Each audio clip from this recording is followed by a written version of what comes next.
بستغرب قوي لما بلاقي حد ما بيحبش الوصفة دي.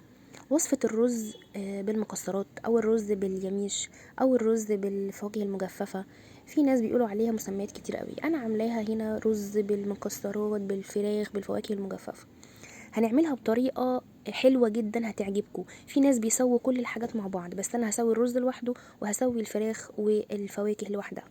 هنا عندي كوبايه من الرز البسمتي، عليها مجموعه من التوابل، ملح وفلفل اسود وقرفه وكمون وكركم وكوبايتين من الميه. كوبايه رز عليها كوبايتين سائل، او كوبايه شوربه كوبايه ميه او كوبايتين شوربه عادي جدا. وعندي فراخ هنا، صدور فراخ متقطعه مكعبات، وعندي مشمشيه وزبيب، وعندي قراصية متشال منها البذر ومتقطعه، وعندي اللوز. ممكن نستخدم بندق، ممكن نستخدم عين جمل، ممكن نستخدم فول سوداني، اي حاجه. وعندي توابل الفراخ. طاسه على النار هشوح فيها الفراخ دي في معلقه زبده ومعلقه زيت لغايه ما تاخد لون معايا. وبعد كده انزل عليها التوابل واقلبهم مع بعض واسيبها دقيقتين، هي مش تاخد وقت في استوى، دقيقتين 3 كده. وهنا عندي الميه حطيت فيها السمنه بتاعه الرز، حطيت عليها معلقه سمنه. وهنا عندي ميه حطيت فيها لوز لغايه ما يغلي واطفي عليه. هنا الفراخ بعد ما استوت نزلت عليها الفواكه وقلبتها. هحط عليها ربع كوبايه من الميه، وهخليها تغلي بس عشان يبقى فيها صوص كده شويه وتبقى الفراخ جوسي ما تبقاش ناشفه. هغطيها واسيبها كده لغايه ما تغلي. هنا اللوز بتاعي اول ما غلى هطفي عليه على طول. وهنا الفراخ تمام كده استوت، هنطفي عليها. اللوز هنا بمنتهى البساطه زي ما انتم شايفين، بندوس فيها كده القشره بتقوم طالعه على طول مفصوله من اللوزايه، زي الفول المدمس كده.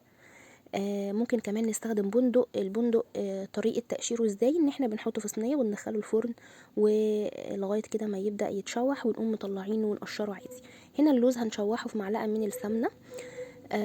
هياخد له حوالي 4 5 دقايق. الفول السوداني انا برضو جربت عملت معاكم فول سوداني، ما بياخدش وقت، يعني دقيقتين بالظبط لانه بيتحرق على طول.